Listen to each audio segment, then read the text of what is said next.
paZimbabwe kutaura kwandiri kuita kuno kwakusi kudyiwa rinopisa. Former MP ari zvakare former spokesperson weCitizen Coalition for Change ari kudya marasha nenyaya yeZBC. So panapa nyaya iri kuitika ndeyekudai so pakanzi hanzi with the vehicle radio license pegged at $23 per quarter as $92 per year.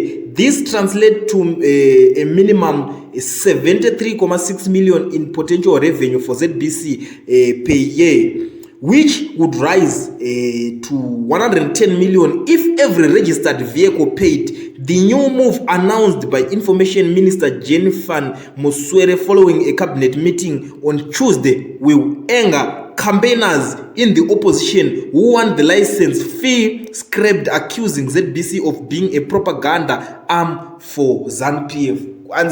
Vanhu venhingirikini vachazoita hasha manje kuti ZBC iri kunzi mushini kana kuti mudziyo unoshandiswa neZANU-PF vanzi kuita propaganda vachingobudisa zvinhu zveZANU-PF.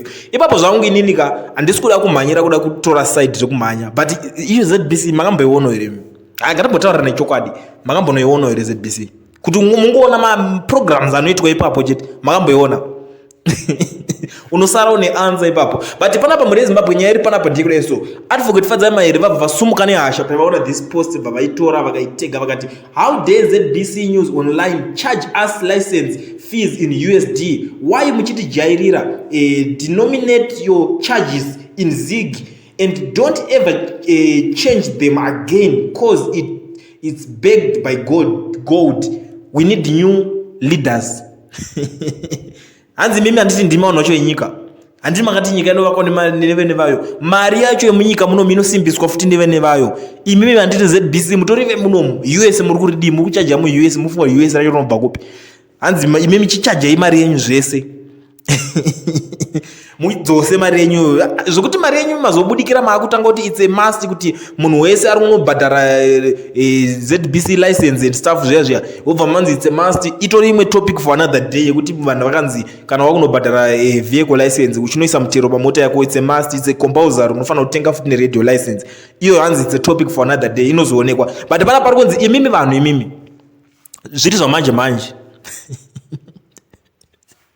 torai mari yenyu makati it's gold bagged yakabhekwa negoridhe isimbe ka kunoti imimi moti imimi mari yacho mukuda kutochaja mumaUS muda kuramba mari yacho muda kuti izosimba izobvumwa nani, you see ndo nyaya iri panapa. So panapa nyaya iyi ndiri kuona vanhu vakawanda vari kuita kukwira BP nayo ukatarisa futi ZBC yacho manje vabva nyatsodzika deep nayo. Pane payakaloncha ichiti ZBC launches new music channel with creepy mascot. Amene kuti chikatuni here kana kuti chii chinenge chigure munhu akapfeka chimask murume mukuru akapfeka uzichoti iwe ndinotombozvitarizawo ndikati chii but anyway unongochonzi ibhadhara license izvozvo ndo zvinhu zvacho zvamungobhadharira mari iyo yese iyo $93 per year iwa ndo zvinhu zvacho zvamungobhadharira mari iyo. So abva adana zvikanzi any state broadcaster that does this should pay the public and not the other way around. Mazvinzwa here ZBC Online, we need new leaders. Hanzi imimi vanhu veZBC zvamuri kuita izvozvo zvimaprogram zvenyu zvokuti tochaya kuti unototadza kunyazozvisa zvomuri kuita nezvei. Kana muchiita izvozvo ndimi munofanira kubhadhara vanhu because munanzi mune muchijairira vanhu kanditi ini nyika iyi hanzi munofanira kubhadhara vanhu ndimi kwete kuti imimi nyika ichotinzi yekukubhadharai kuita zvinhu izvozvizvi.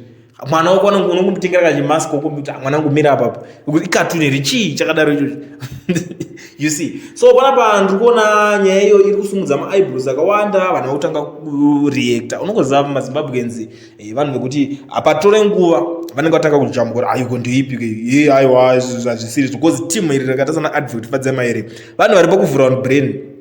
So isusu teta ngoyo panapa titoodesane kuti hapana munhu avhura on brain because zvinhu zvakaita seizvizvi haumbofe wakazviona zvichibudiswa kuZBC kwacho izvozvo yet munhu iyeye is a public figure. Ndo nyaya dzacho dzinofanira kuti dzibudiswe dzichibroadcastwa ipapo kunzi abudikira ari kukritisa ZBC havana kana nguva yekuzviita izvozvo. Hakuna nenguva yekuita kaprogram ikako ende vanhu vacho vane zvivindi zvekuita kaprogram ikako vakaita sena vabvumidzwa kunzi kuuya ushande paZBC direct kana kuti nyaya yekuti pamwe havazogona kundibhadhara here kana kuti chiba I don't know. So panapa advocate Fadzai here vari kuendera vakati ZBC News Online is the worst broadcaster state broadcaster on earth.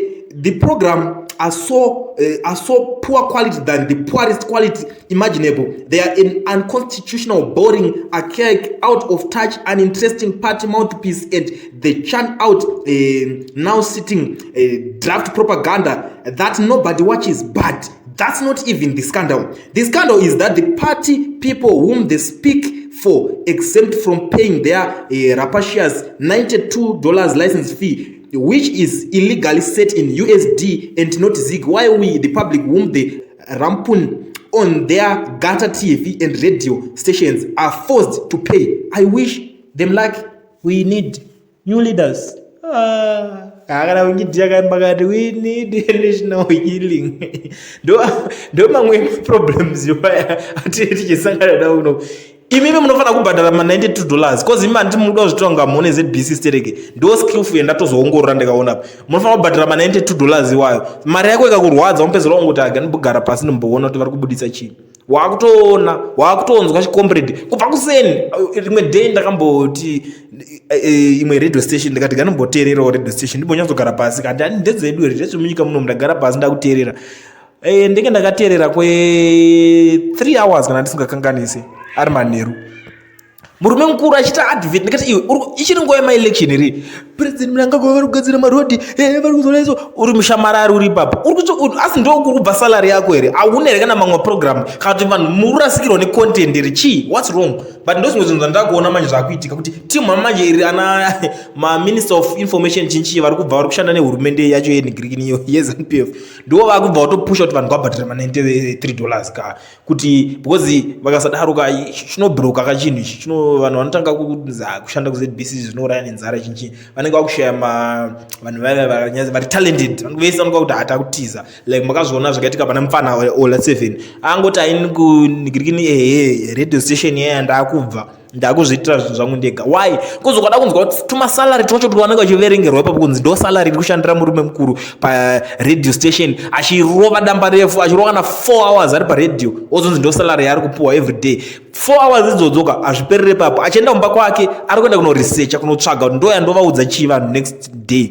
You see no maproblems ari panapa but ini Zimbabwe ndaitadzeni it's a joke kana tazogara Zimbabwe itori imwe nyika zvavo yokutotika ameno handitoziva zvinofanira kutoitwa Zimbabwe. Muri Zimbabwe ndo nyaya ndaona nhasi ndakakubatirai kuti timboonesana ameno muri kuonawo sei nyaya yema$93 iri kunzi ngaibatirwa muma-US mari iyoyo muri kupaonawo sei ipapo ngatimboonesana mana tisatotanga kuti hasha ngatimboonesana ngatimbogara pasi tionesane panapa $93 iri muma-USD zviri fair here zvinhu izvi handisi kuramba kuti iwewo hauone zvako ZBC kune vari kumanikidzwa manje kunzi iwewo it's a must une chakati une mota bhadhara mari iyoyo ndopakutongobatirwa vanhu vakawanda ipapo kana iwewo usina mota usina chii hazvingana basa unongoramba uchingokanda maoko uchingodaiso uchienda but vane pavachagadzirira futi pavachakubatirai I know kuti one day zvichaitika but ngatimboonesana panapa kuti zviri fair kuti vakagadzira mari vakati yakabhekwa negoridhe izvezvo vakuti